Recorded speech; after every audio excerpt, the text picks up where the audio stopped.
Scenario number 4 says that your company has decided to switch insurance providers. The new company offers substantially better services. However, the cost for employees to add additional family members to their policy has increased.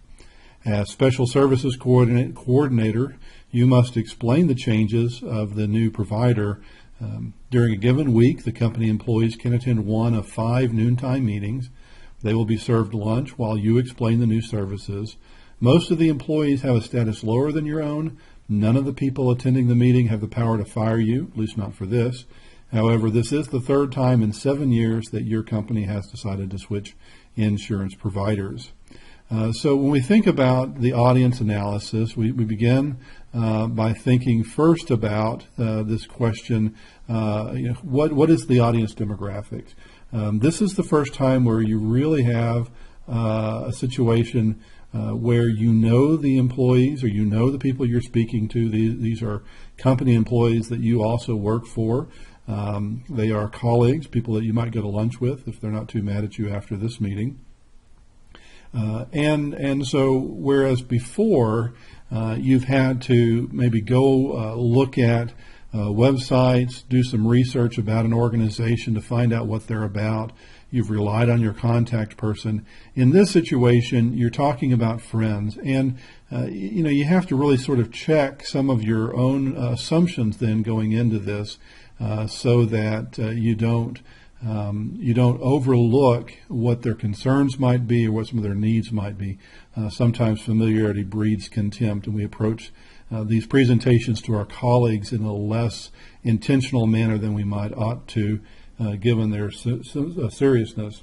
The other thing we want to point out here is that none of the people in this meeting have the power to fire you. And that may not seem like a big deal, but given that this is going to be really a terse meeting, a tense meeting, it's good to know that your job is secure regardless of the outcome of this meeting.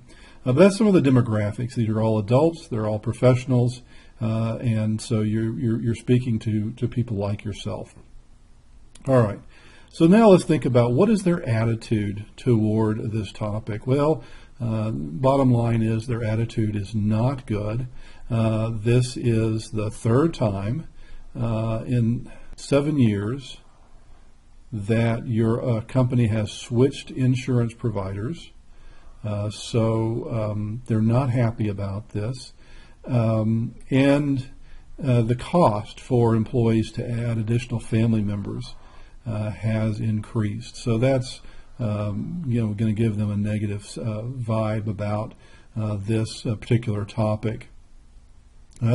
But the nice thing is that you can rely on a couple of things here. One is that you're going to emphasize the substantially better services that this company provides, and you want to remind them that you're there to explain the issue, not necessarily to invite dialogue about it.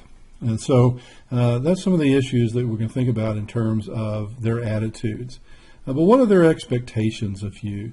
Well, again, their expectation is that they're going to hear explanations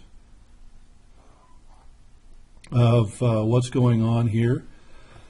They want to know about the substantially better services and what's changed and how they access those services.